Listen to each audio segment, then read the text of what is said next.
Namaste viewers. Good morning all of you. Thank you for your love and support. For you people, I have crossed 100 subscribers. Again, thank you for your love and support and please subscribe my channel. Today, we will discuss a new chapter about prose. So today we will read what is the prose. Prose means it is used putting grammatical correct sentence together to form a paragraph. Okay? What it means? It means used to putting grammatical correct sentences, it putting together to form a paragraph. That means prose is always natural flow of speech or straightforward writing. Prose is always natural flow of speech and straightforward writing. So we know more about prose. Now we will divide into prose into two parts. One is the varieties of prose and other is the forms of prose. Okay, already you know prose is always grammatical correct sentences together to form a paragraph. That paragraph or that prose is divided into two parts. One is the varieties of prose and second is the forms of prose. Okay, the varieties of prose again I divided into three parts. Okay, the first is the descriptive and second is the narrative and third is the expositive. Okay, have you got it? Varieties of prose divided into three parts. One is the descriptive and second is the narrative and third is the expositive. Okay, it already clear? The next we will come to the forms of prose. What do you mean in forms of prose? Forms of prose is divided into two parts. One is the fictional and other is the non-fictional. So again, the fictional is divided into two parts. One is the short story and other is the novel. Okay, the non-fictional is divided into many parts. One is the speech, next is the essay, letter, traveling, diary writing, autobiography and biography. Have you cleared it? Okay, have you got all this? Again I will say prose is divided into two parts. One is the varieties of prose and next is the forms of prose. Varieties of prose divided into three parts. One is the descriptive, second is the narrative and third is the expositive. And the forms of prose divided into fictional and non-fictional. Fictional is divided into two parts. One is the short story and the novel. And non-fictional divided into many parts. One is the diary writing, essay, letter, traveling story and autobiography and biography. All such things are the non-fictional. Okay, but today we will learn about a short story. This is the 9th class first lesson. We will discuss about it. So before we learn or discuss the story, we will know what is the short story. What are the things in a story? So always the writer put into 5 things or 5 basic elements to make easy the story or to make understandable the story. So what are the 5 things we will see? The first thing is the time, second is the place, third is the character and fourth is the problem, last is the solution. So what are the 5 basic elements of the story? The 5 basic elements of the story is time, place, character, problem and solution. So put all such things. Now we'll read a nice story, the 9th class book first lesson. See? What is it? It is a nice gift, no? Like this gift, we will read a short story. See your lesson, the priceless gift.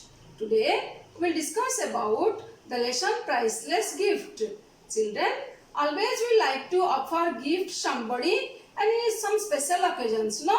Like your birthday, like wedding or any other. The gift is always considered very priceless. Whether it is very price or not, it is always priceless. It has a great value, no? Which sort of things would you like to give? Tell me. Like the toys, books, pen, pencil, all such things you are like to give. So like this, which gift is given by in the story? Now we will read it. Okay, in this story, the writer is Mr. Gupta once went to a vegetarian restaurant. And there some people are eating and drinking and some chairs and tables are pushed into the corner.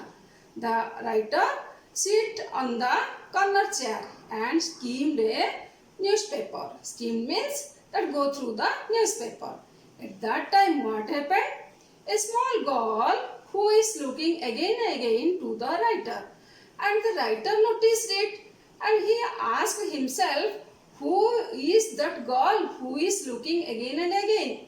And after finished her lunch, the girl asked to the cashier, is that gentleman is an Indian? The cashier replied, I think so. Then after finished the lunch of Mr. Gupta or the writer, he also asked to the waiter, who is that girl who was looking again and again him?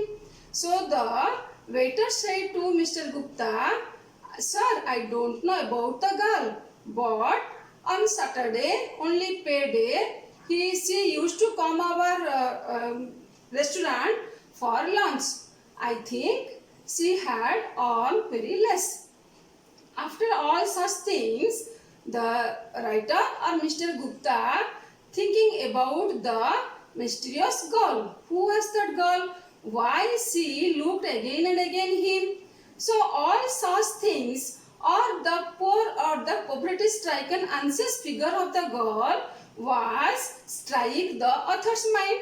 So then the next Saturday, the author or the writer Mr. Gupta and the girl both are reached in the same restaurant, where the girl was sitting in front of her. Mr. Gupta also sat there, and Mr. Gupta said to the girl or greeted to the girl, very good afternoon.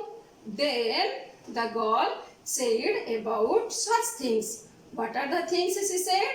She said that, sir, are you an Indian? So Gupta said, yes, I am Indian.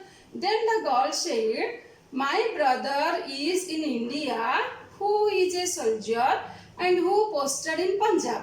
But, sir, we have no message or nothing, anything from my brothers for a long day.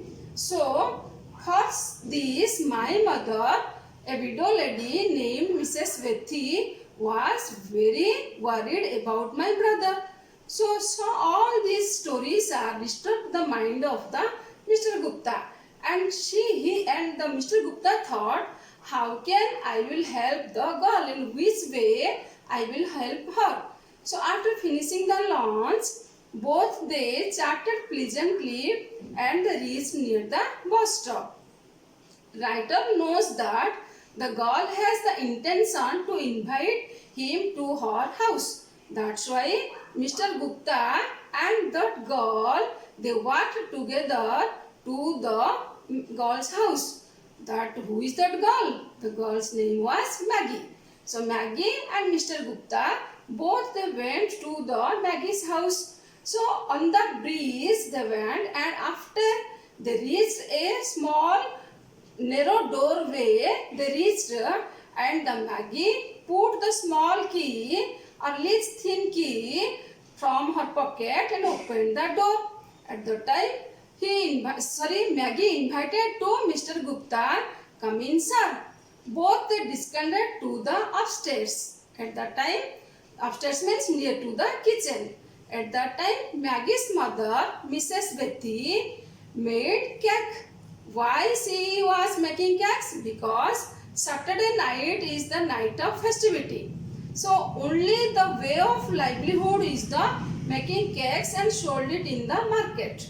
That's why Maggie's mother was making cake. At that time, Maggie shouted to her mother, Mother, see, a gentleman, an Indian gentleman was coming with me. So Maggie's mother surprised and said to Shari, I will wash my hand, I will talk with you. After some time, both had tea and they discussed about Mr. Gupta and Maggie and her mother.